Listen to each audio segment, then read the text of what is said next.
because of course it did.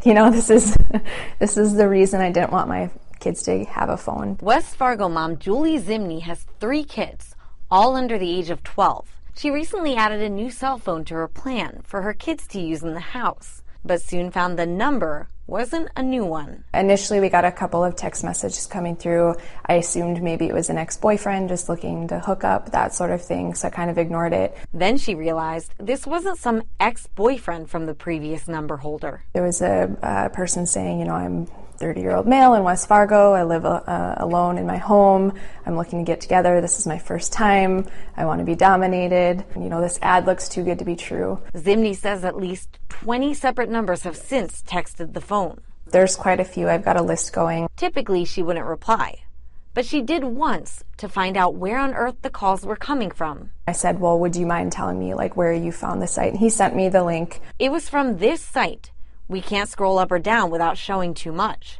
But for Zimney, the calls started to make sense. I did answer one phone call. When I Googled the phone number, it was somebody who's actually been busted in a sting before.